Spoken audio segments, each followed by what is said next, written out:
So I'll kick off. Gavin Lennox here. I'm here with Campbell Mattson. Thank you for taking the time, Campbell, on part of the road trip to meet with me. Great, Gavin. Thanks for coming. I think you, speaking to Maurice here, I think you did OMP in 2014. Correct. That's right. Yeah. Good. It was. So what I'd really love to hear about is your business. Tell us what you do.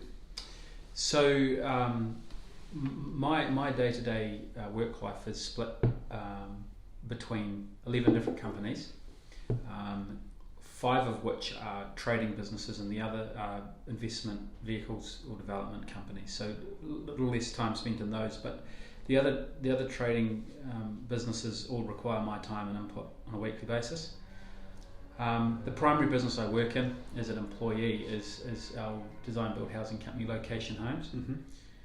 And my job in that business is head of sales and managing director of the business. So Location Homes takes up most of my time and waking hours, and some of the hours are meant to be asleep. And the other businesses I am involved in have managers which I work with to support in those businesses. Are they all in the same kind of thing, construction? Yeah, they are. So just prior to starting in Icehouse, I set a goal to develop a vertically integrated model in the construction industry. So the idea was to start with land supply, so complete our own greenfields developments, and obviously build our own product, and also supply our own materials. And that is where we're at now. So today, as I said, we've got 5 or 6 investment vehicles which we use for funding and carrying out the development. And we have 2 building companies which I'm involved in. One is called Location Homes and the other is Milestone Homes, and they serve 2 different levels of the market. Mm-hmm. So Location Homes is a design build housing company, so slightly more higher end bespoke homes. Milestone Homes is a standard plan range company, so a little bit more affordable, a little bit more straightforward, different model altogether. And they meet the 2 key parts of the market.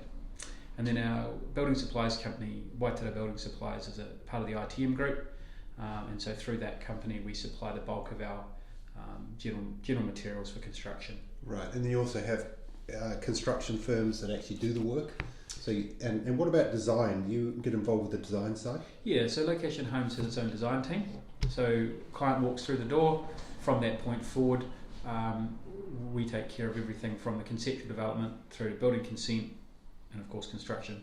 And we also work with selected outside architects as well when we need to. Yeah. So when did you start? I mean, 11 businesses is a lot. Did you have in your mind you'd have that sort of proliferation of businesses, or have they evolved over time? No, I never set a number of businesses. I'm probably a little bit of a collector in terms of businesses, and there was no strategy to have so many enterprises, but I suppose when you're working to build a vertically integrated model, there is by nature going to be multiple businesses. I suppose why we've ended up where we have is because as an opportunity comes along, we set up a business to deal with it. And going back to the start, I always knew there'd be 3 or 4 companies to do the job, but I never planned to have as many as we've got. Right. And what's the advantage of having multiple separate businesses rather than one vertically integrated business that kind of does it all? Well, it's a question I've been trying to answer for myself, because obviously having multiple businesses has complexity, but it also allows you to have diversity of brand. It apportions risk out too. So you can segregate the risk across different models. It allows us to have different partners also. But ultimately it brings diversity and the ability to act in different ways where we need to within that chain. And when did you start? 2006 was... Okay. I left my role managing a building company in 2005. Prior to that I studied at Massey University, got into construction on accident, managed a building company for a while, realised I liked it, bought into a timber and hardware business, simultaneously started our first construction company, 2006. So that was the start of all this. Well, give us a sense of the scale of the businesses. You've talked about the number of businesses. I mean, how maybe, I don't know what metric you use, whether it be revenue or number of employees or number of homes built, or what do you kind of... We use all of those metrics within each business to determine, forecast and what success looks like. But in terms of number of employees, so directly all those businesses right now would employ around about 40 to 45 people, and then on top of that another 25 contractors, roundabout. Yep. That number. And collectively the revenue of the businesses, excluding the development companies, would be in the vicinity of 20 to 25 million. Right, that's great. And that kind of is the, I wouldn't say the sweet spot, but where many of the owner-manager programs on their journey are after doing the owner-manager program. So you started the owner-manager program some 8 years after you initiated on this journey. How did you first hear about the program, if you can remember? I was wondering. I think I initially heard about it through some marketing, and I looked into it and felt that the timing wasn't right, and it wasn't for me at the time.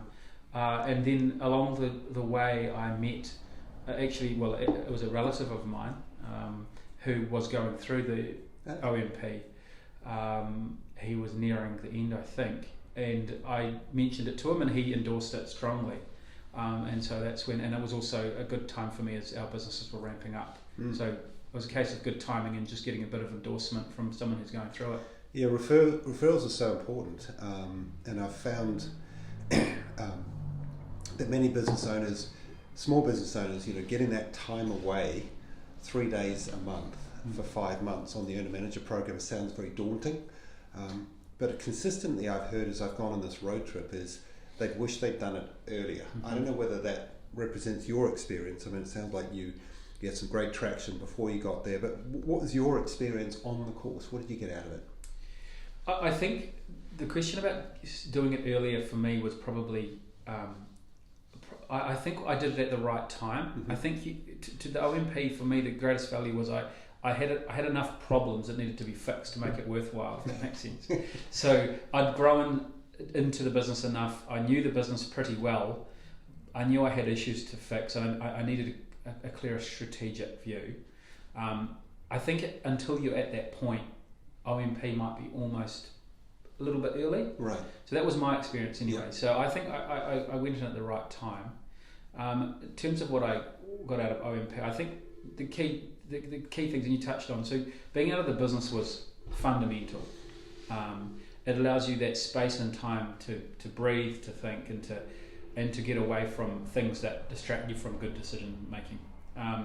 Meeting like-minded people from different backgrounds was also key. It helped me think about things differently, get new perspective, always positive perspective too.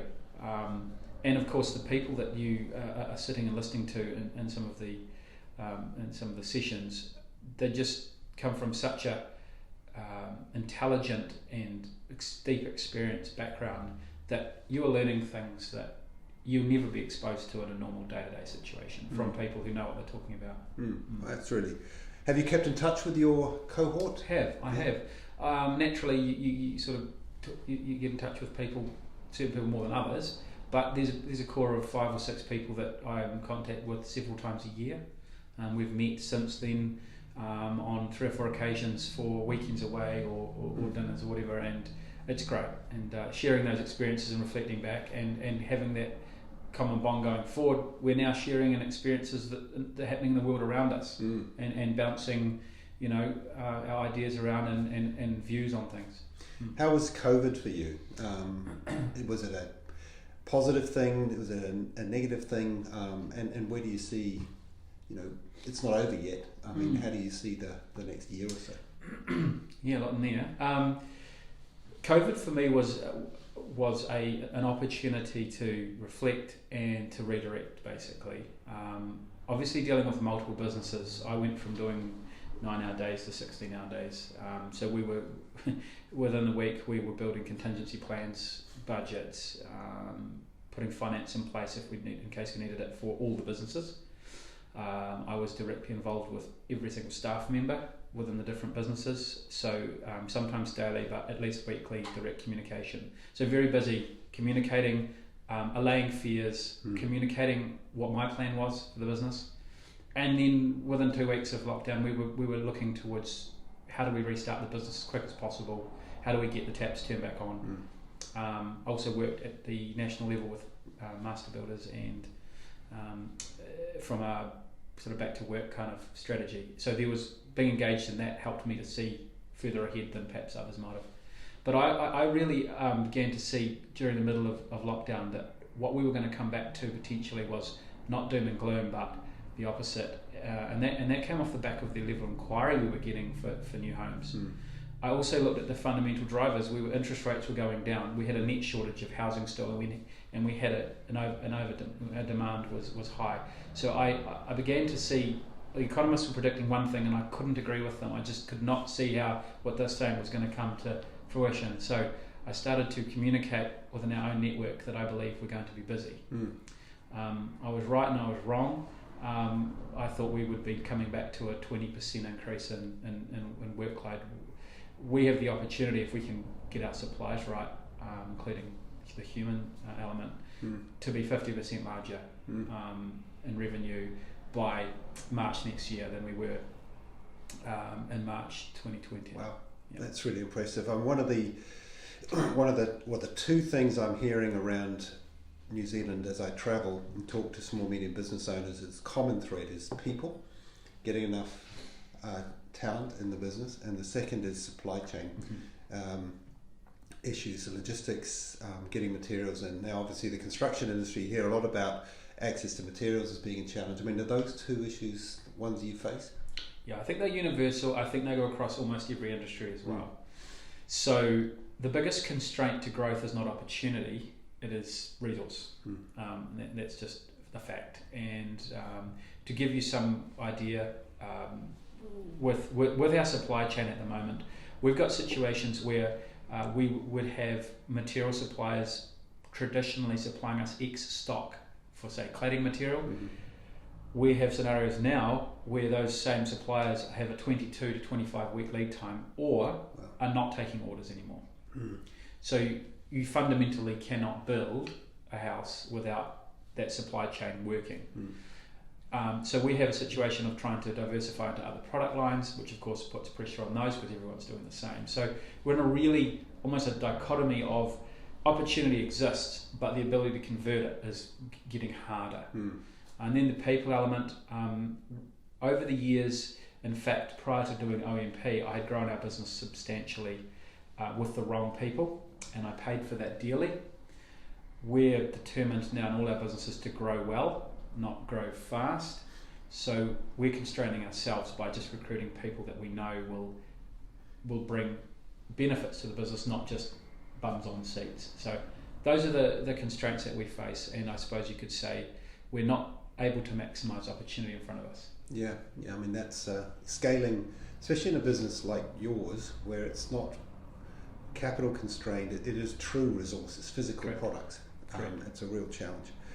If I could just ask you, because the people that listen to these podcasts typically would be owner managers like you, or people considering, if you were to offer, in your experience, what would the one piece of advice be generally, and that doesn't have to be about the Icehouse, but generally as a small business owner, what would you say?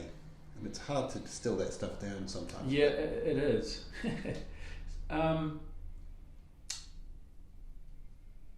Do good planning, so do your due diligence, make a decision and go for it. And I think if I could summarise that into one little line would be progress over perfection. Plan well, but get on with it. Yeah, sometimes making a decision is the best decision. Correct. Just getting on. Yeah, good. Well, Campbell, thank you very much for your time, and I look forward to seeing your offices here. I've just arrived in New Plymouth. Thanks again. No worries. Cheers.